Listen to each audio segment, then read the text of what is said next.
नमस्ते बच्चों, कैसे चल रही है आपकी पढ़ाई। उम्मीद करती हूँ अपने स्तर पर आप अच्छा कर रहे होंगे। बच्चों, मेरा नाम जया है। मैं आपको हिंदी विषय पढ़ाऊंगी।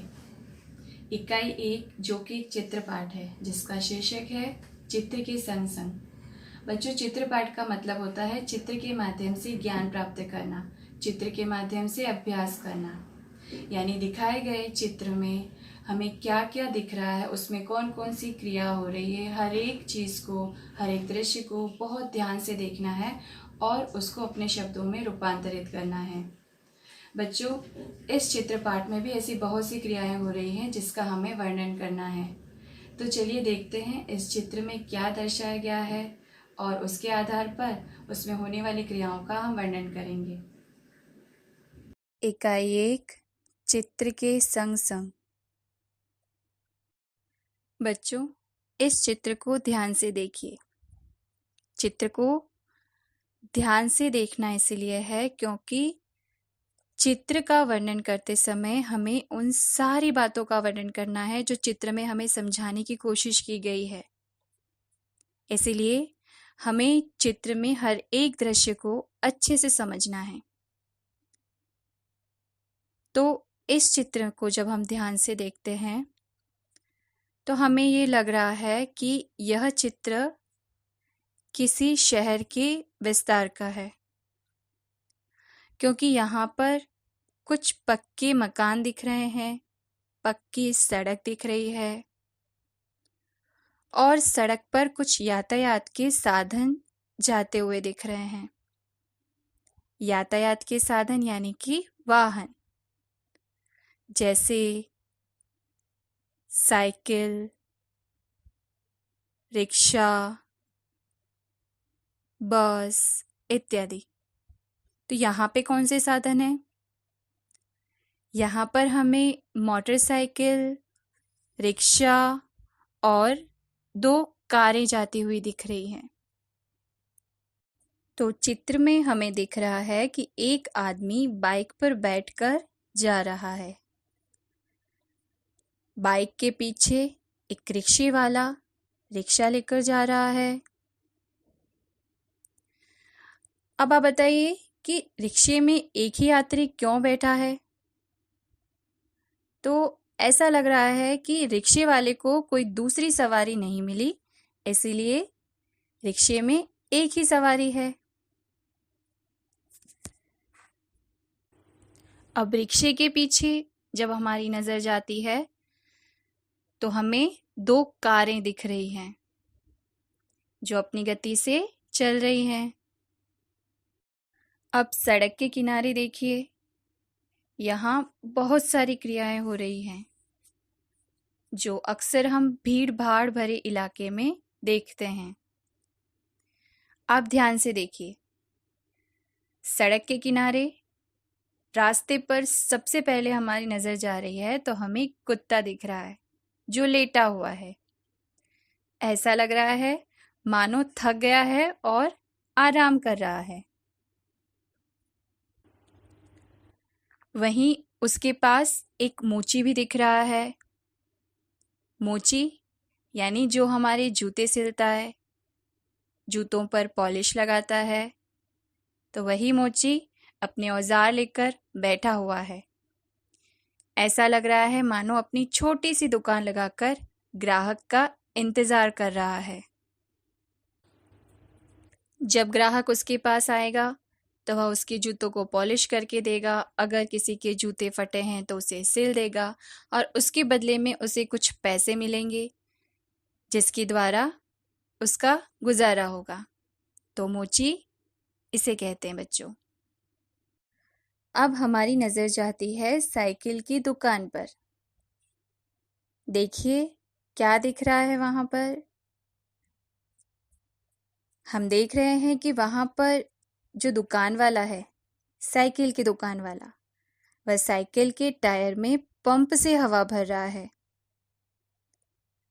आप में से भी कितने लोगों ने साइकिल में इस तरह हवा भरी होगी? आप भी साइकिल चलाते होंगे। तो टायर में हवा क्यों भरनी पड़ती है? क्योंकि टायर के ट्यूब में जब हवा कम हो जाती है या बिल्कुल नहीं रहती, तब उसमें हवा भरी जाती है, ताकि हवा भरने के कारण टायर कड़ा या ठोस बन जाए, और इसी के कारण साइकिल हम अच्छे से चला पाते हैं। इसीलिए जब हवा कम हो जाए तो टायर में हवा भरना बहुत ज़रूरी है, वरना हम साइकिल अच्छे से नहीं चला पाएंगे। वहीं आगे देखिए, दुकान के डंडे पर एक तोता बैठा है। तोता हरे रंग का होता है। तोते को देख के लग रहा है कि वह हर एक क्रिया को देख रहा है, यानी कि जो जो वहाँ पे कार्य हो रहे हैं उनका आनंद ले रहा है। लोगों को आते जाते देख रहा है, वे क्या कर रहे हैं, उन सब बातों का आनंद ले रहा हो, हमें ऐसा लग रहा है। कितना सुंदर लग रहा है यह तोता शांति से बैठा हुआ। देखिए बच्चों, साइकिल की दुकान के पास हमें गुब्बारे वाला गुब्बारे लेकर जाता हुआ दिख रहा है।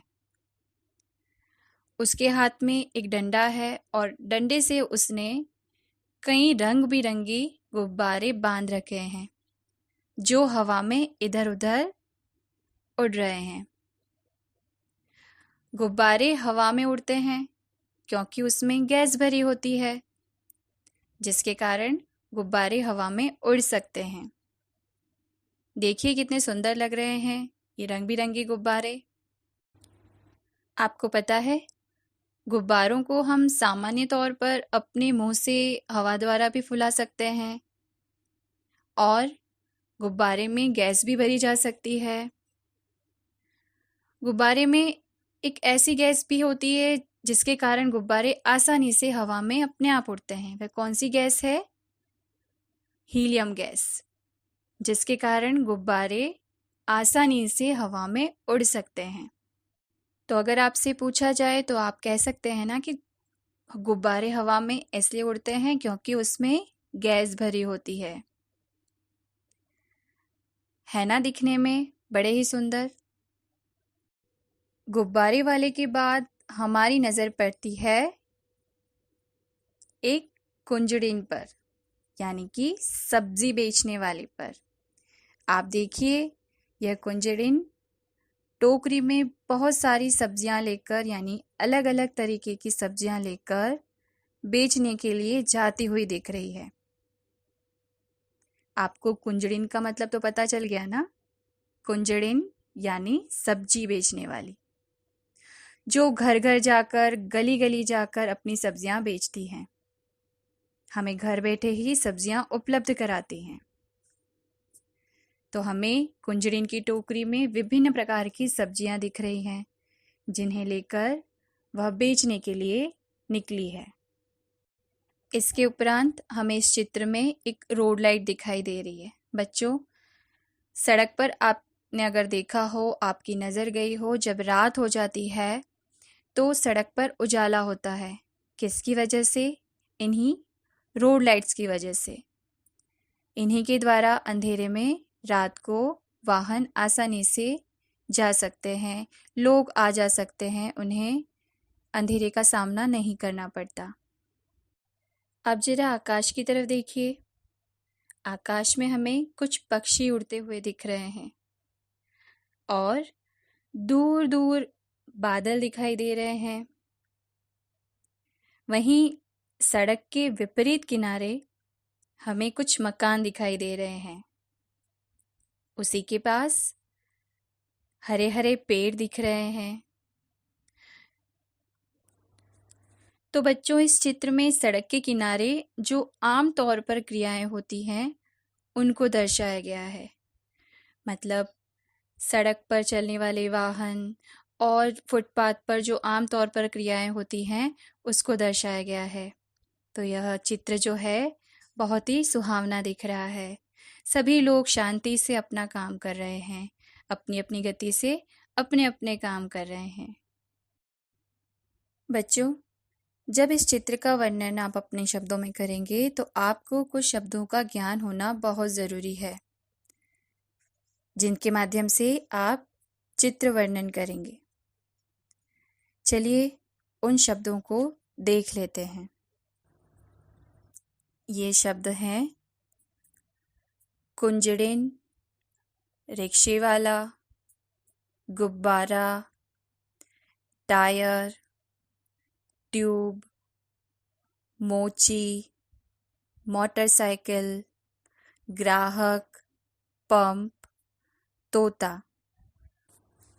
चित्र का वर्णन करते समय आपको इन सारे शब्दों का उपयोग करना है और इन शब्दों के आधार पर ही आप वाक्य का निर्माण करेंगे और इन शब्दों का अभ्यास करेंगे।